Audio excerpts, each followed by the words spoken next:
Bonsoir à tous, très heureuse de vous retrouver en ce 11 novembre. Dans cette édition, nous reviendrons sur les différentes célébrations qui ont marqué cette journée de commémoration de l'armistice de 1918, ayant mis fin à la Première Guerre mondiale. L'Organisation hydrographique internationale s'apprête à tenir son assemblée générale. Le siège du Bureau hydrographique international est basé à Monaco.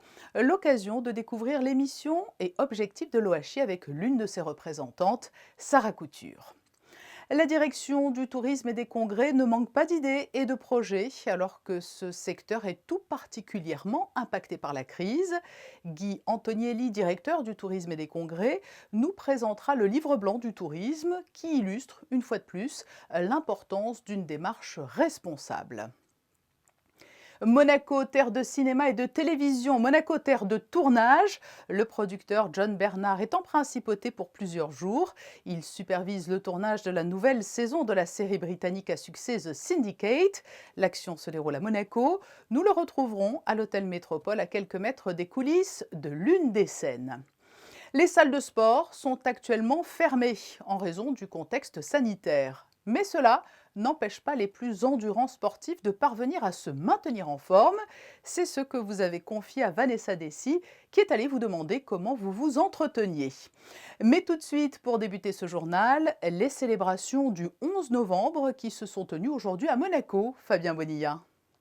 Bonsoir Patricia, bonsoir à tous. Même si ce n'est pas un jour férié à Monaco, vous l'avez dit, la fin de la Première Guerre mondiale y est célébrée chaque année, notamment à la caserne des sapeurs-pompiers de Fontvieille avec des dépôts de gerbes, mais aussi au cimetière devant le monument aux morts, sans oublier la Maison de France avec la Fédération des groupements français de Monaco.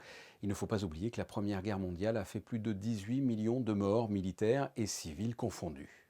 La 130e session du comité des ministres du Conseil de l'Europe a eu lieu ce mercredi.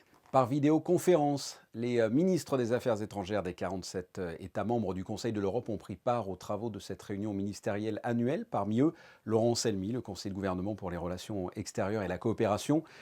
Cette réunion s'est déroulée en concomitance avec le 70e anniversaire de la Convention européenne des droits de l'homme. À ce sujet, Laurent Selmy a indiqué qu'un colloque de haut niveau académique sur Monaco et la Convention européenne des droits de l'homme serait organisé en principauté dès que la situation sanitaire le permettra. Le rapport sur le PIB pour l'année 2019 vient de paraître. Absolument. On parle de 2019, pas de 2020, on est bien d'accord. Le produit intérieur brut de la principauté a poursuivi sa croissance pour atteindre 6,63 milliards d'euros contre 6,9 milliards en 2018, soit une augmentation de 7,5%. L'emploi a continué de croître en 2019 dans le privé comme dans le public avec 1564 salariés supplémentaires au mois de décembre. 8 grands secteurs d'activité sur les 12 que compte l'économie monégasque ont vu leur PIB sectoriel augmenter. Le PIB par salarié augmente également de plus 4,6% à 114 600 euros. D'excellents résultats donc en 2019. La crise sanitaire actuelle et ses conséquences sur l'économie monégasque auront sans doute des répercussions sur le PIB de 2020 qui devrait certainement être en baisse l'an prochain. La présentation du projet de la plateforme Autonomie pour la prise en charge des personnes âgées. Le gouvernement, en collaboration avec les services de la mairie, mène une politique publique en faveur des personnes âgées depuis de nombreuses années. Une réflexion a été lancée en 2019 pour améliorer les conditions dans lesquelles les personnes âgées sont prises en charge à leur domicile après une hospitalisation, afin d'éviter des réhospitalisations successives qui peuvent à terme conduire à une perte d'autonomie nécessitant un placement en établissement gériatrique par exemple. Ainsi, une réunion s'est tenue au ministère d'État dans la perspective du lancement d'une plateforme Autonomie prévue pour la fin de l'année 2021 qui aura notamment pour objectif de structurer et dématérialiser les échanges entre les différents acteurs et de partager de l'information en temps réel autour de la personne âgée. L'Organisation hydrographique internationale va réunir plus de 400 participants à l'occasion de son assemblée générale. Alors, cela se fera à distance, en ligne, pour respecter les conditions sanitaires liées à la crise de la Covid. Les projets à venir seront au cœur des discussions. Cette organisation est souvent méconnue du grand public. Son bureau est basé à Monaco. Nous avons souhaité saisir l'occasion de cette assemblée générale pour mettre un coup de projecteur sur l'OHI avec l'une de ses représentantes. Bonsoir Sarah Couture. Bonsoir Madame Navarro. L'organisation hydrographique va tenir son assemblée générale dans quelques jours. Quelles sont les missions de cette organisation ? L'OHI est une organisation intergouvernementale qui s'occupe de tous les aspects physiques des océans. et s'occupe qu'elles soient cartographiées et mesurées, c'est-à-dire le niveau de la mer, la topographie des fonds marins, les courants marins aussi. Combien de pays y prennent part? Nous avons 93 États membres.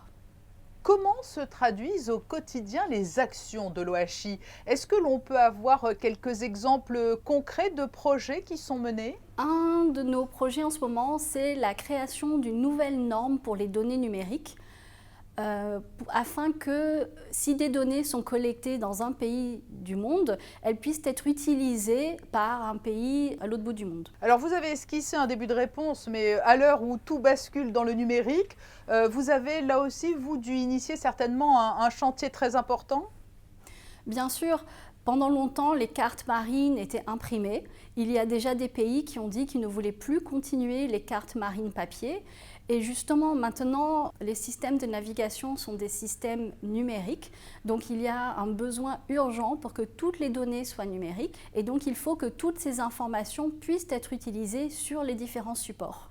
Aujourd'hui, quels sont les utilisateurs des cartes marines produites? Traditionnellement, nos utilisateurs, c'était les marins, les navigateurs qui utilisaient les cartes marines. Or, ces données océaniques peuvent être utilisées par beaucoup d'utilisateurs dans des domaines très variés, pour le développement des énergies marines renouvelables, pour l'aquaculture, la pêche. Et justement, de nos jours, nous, on élargit notre champ d'action pour que plus de parties prenantes participent à nos projets. On a coutume de dire que l'on connaît très peu les océans. Votre travail sera sans fin? Oui, c'est vraiment un travail titanesque que de connaître l'océan. Actuellement, on connaît mieux la surface de la Lune que les fonds marins. Quand on regarde les océans dans leur ensemble, nous ne connaissons vraiment que 20% des océans. Ce qui est extrêmement infime. Et le fait que le siège se trouve à Monaco n'est pas tout à fait un hasard. Cela fait écho à l'œuvre du prince Albert Ier, que l'on considère comme le père de l'océanographie. Tout à fait. L'OHI est basé à Monaco sous invitation du prince Albert Ier. Et d'ailleurs, un de nos plus grands projets, la carte générale bathymétrique des océans, a été initié en 1903 par le prince Albert Ier. Et c'est un projet que nous continuons encore à ce jour en partenariat avec la Commission océanographique intergouvernementale de l'UNESCO. Ce qu'il faut préciser, c'est que vous êtes vraiment en phase avec les problématiques de société, puisque je crois que vous allez aborder lors de l'Assemblée générale la question de la place de la femme et de la promotion des femmes dans le monde de l'hydrographie. Traditionnellement, l'hydrographie, c'est un domaine qui est dominé par les hommes. Actuellement, il n'y a que 5 pays dans le monde qui ont une femme hydrographe nationale. Et donc, nous, on a ce projet pour augmenter la place des femmes dans l'hydrographie. Il y aura tout un volet communication sur les différents métiers, ainsi qu'un volet formation pour développer les capacités des femmes. Encore un mot, une dernière question. On sait que les océans sont tout particulièrement menacés par les changements climatiques, par la pollution plastique plus généralement. Est-ce que vous jouez, vous également, un rôle de vigie, puisque votre terrain d'expérimentation quotidien, ce sont les océans? On ne peut pas vraiment protéger quelque chose qu'on ne connaît pas. Nous, tous nos États membres sont en mer, ils prennent des mesures, ils observent. On a des données infinies et justement, ça sert de base de départ, de point de départ pour surveiller tous les changements et acter lorsque nécessaire. Et on surveille avec l'Australie, par exemple, le niveau de la mer, la fonte des glaces. Donc c'est un très bon exemple où l'hydrographie travaille dans des domaines extrêmement importants et extrêmement pertinents de nos jours. Sarah Couture, merci de nous avoir accordé cet entretien et nous avoir proposé cet éclairage sur les missions de l'Organisation hydrographique internationale. Merci à vous. Un tourisme responsable, cela fait partie des stratégies mises en place par la DTC dans son grand livre blanc pour l'avenir. Et elle vous invite à remplir un questionnaire en ligne sur le site visitemonaco.com, un questionnaire anonyme qui lui permettra de voir comment les résidents, les habitants et les visiteurs conçoivent le tourisme en principauté. Écoutez le directeur du tourisme et des congrès, Guy Antonielli. Ce livre blanc va être réalisé en plusieurs phases. Ses conclusions s'adresseront premièrement à l'industrie touristique pour mettre en place des mesures à moyen et long terme. Aujourd'hui, la première étape est de recenser les activités, ce qui se fait avec les professionnels du tourisme, mais aussi de comprendre la perception et d'évaluer le niveau de connaissance du tourisme responsable auprès de toutes les personnes à Monaco. Donc, les professionnels du tourisme, les visiteurs, nos clients, mais également les résidents et les employés de ces entreprises de tourisme. Guy Antonielli était interrogé par Christine Tomel et les résultats de cette enquête seront connus début 2021. Et l'un des atouts majeurs pour la politique touristique de la Principauté, c'est l'image qui en est véhiculée. Cette semaine, un nouveau tournage va permettre de montrer à l'international les plus belles facettes de Monaco. La série britannique The Syndicate a choisi la région pour sa 4e saison. Pour nous en parler, le producteur John Bernard. Bonsoir. Bonsoir. Vous vous trouvez à l'Hôtel Métropole en plein tournage. C'est cela, le tournage d'une série télévisée britannique très populaire. Absolument. On est sur la saison 4 de la série Syndicate, qui est une série sur un ensemble de gens qui se mettent ensemble pour avoir un meilleur pouvoir d'achat au niveau des loteries en Angleterre. Et ces ensembles de personnes, ça s'appelle un syndicate. Et donc là, on se retrouve avec la 4e famille dans cette saison. Et leurs aventures et les choses qui se passent dans ce film les amènent sur Monaco et sur la France, sur le Riviera. Oui, le scénario, ce sont des gens qui gagnent à la loterie et qui partent dans des endroits merveilleux. C'est le cas de la 4e saison à Monaco. Absolument, c'est la base de la série, absolument. À savoir si c'est eux qui le gagnent ou pas, c'est toujours un petit peu le mystère de chaque saison qu'on fait. Oui, il y a parfois des usurpations de gains. Monaco, c'était l'endroit idéal pour cette série? Mais Monaco, c'est un endroit idéal pour quelqu'un qui vit une vie normale, loin de tout. Et il y a le certain sens de luxe, bien sûr. Il y a l'argent. Pour aussi, il y a les casinos, parce que les casinos, ce sont des joueurs. Ils jouent dans la loterie, donc c'est très important pour eux. Et c'est le cachet vraiment de classe, je dirais en anglais, sophistication and tradition. Au-delà de cette série, vous n'êtes pas seulement le producteur de The Syndicate, vous êtes également derrière de nombreux films de cinéma à succès. Monaco, c'est une terre de cinéma par excellence? Oui, le cinéma est très très important ici à Monaco, même dans la famille Princier. C'est le DNA de ce qu'on a et ce qu'on vit aujourd'hui ici. Et je pense que effectivement les projets qu'on essaie d'amener à Monaco, surtout nous chez Jake Productions, c'est en tout cas des projets qui mettent en valeur cet endroit. Cette série, d'ailleurs, ça va être la première série, je pense, qui touche vraiment voir tous les nouveaux aménagements qui ont été faits dans les zones de SPM et sur le port. Et donc c'est une façon de voir les choses de façon différente pour le public ailleurs, qu'ils n'ont peut-être pas l'avantage de voir normalement. Oui, bien sûr, c'est une superbe vitrine aussi pour Monaco, tous ces tournages. Comment se porte l'industrie cinématographique, John Bernard, dans ce contexte? On est dans un contexte, bien sûr, de Covid en ce moment. Je ne cache pas que ça a été très, très difficile pour continuer à faire croire à mes confrères en Angleterre de venir, de faire ce tournage dans les circonstances qu'on vit en ce moment. Et en dehors, mais le BBC, ils ont quand même une vision sur les choses. Et d'après Film France, en France aujourd'hui, il n'y a que 2 séries internationales anglo-saxonnes qui tournent. Et c'est le BBC, les 2. Mais qu'est-ce qui est le plus compliqué aujourd'hui avec la Covid? C'est la logistique, c'est-à-dire l'organisation des tournages, ou c'est les levées de fonds pour monter des projets? Non, je pense que les investisseurs sont toujours là. Mais le paramètre de ce qu'on est en train de faire, l'avenir de ce que j'appellerais le cinéma indépendant, est en train de changer. Les plateformes, comme on les appelle en France, Netflix, Amazon, Apple qui vient d'arriver dans le marché, bien sûr Disney, changent beaucoup les paramètres. Là aujourd'hui, les films qui étaient des films indépendants sont financés par eux. Et donc il y a une vision différente, il y a une sortie de films différents. Et je pense que les cinémas aujourd'hui vont être vraiment gardés pour les grosses productions d'aventure ou historiques ou de super-héros, comme on voit souvent. Oui, ça, Et ça fonctionne bien. Et ça fonctionne bien, ça, absolument. Merci John Bernard de nous avoir consacré un peu de votre temps entre deux sessions de tournage et rendez-vous en 2021 pour pouvoir découvrir le résultat final. Ben, je vous remercie. Nous retrouvons Fabien Bonilla pour évoquer un imprévu. Ou plus exactement des imprévus des ballets de Monte-Carlo. C'est le nom d'une manifestation qui aura lieu le 21 novembre à 14h30 au Théâtre des Variétés.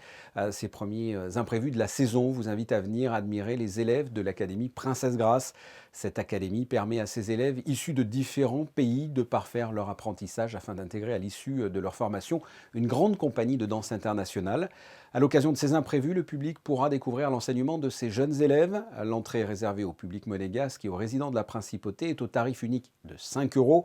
Pour tout renseignement, réservation, vous pouvez composer le 98 06 28 28. Du côté de l'Académie de musique Régnier 3, cette fois, des élèves mis à l'honneur et récompensés.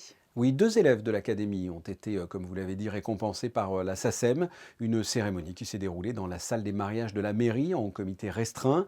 Lisa Coivou et Noémie Trotoba ont été mises à l'honneur par la Société des auteurs, compositeurs et éditeurs de musique pour leur travail d'écriture dans la discipline composition musicale. Un point à présent sur le Vendée Globe Challenge dont le départ a eu lieu dimanche. Nous sommes au tout début d'une course mythique que l'on appelle même l'Everest des mers. Parmi les 33 navires en compétition, pour la première fois, l'un d'entre eux est aux couleurs de la Principauté. Le Sea Explorer Yacht Club de Monaco, à son bord, l'Allemand Boris Herrmann. Il est actuellement 18e de ce Vendée Globe. On le voit tranquillement manger à l'intérieur de son bateau alors que manifestement ça secoue. D'ailleurs, on l'écoute. Il nous fait part de ses premières impressions. The boat didn't take any damage. I wasn't able to do a check yet, but as far as I know, no damage last night. At one stage I was sailing with only 3 reefs, no jib, 40 knots. And I have never done that before. Never worried that much. It's the Vendée Globe, it's the first low. I couldn't sleep at all. I didn't sleep at all, the whole time. Okay. Have a good day. Talk later. Si tout va bien, Boris Herrmann devrait passer plus de 2 mois en mer pour ce tour du monde en solitaire, Patricia. Et à l'heure où les navigateurs du Vendée Globe Challenge ont pu prendre la mer, d'autres sportifs doivent composer avec les contraintes sanitaires qui s'imposent. Les salles de sport sont notamment fermées. Et pour les sportifs purs et durs, il faut trouver des parades. Vanessa Dessy vous a demandé si vous parveniez à faire du sport malgré tout. Ici, on a la chance qu'on a la digue qui est bien aérée, il n'y a pas beaucoup de monde.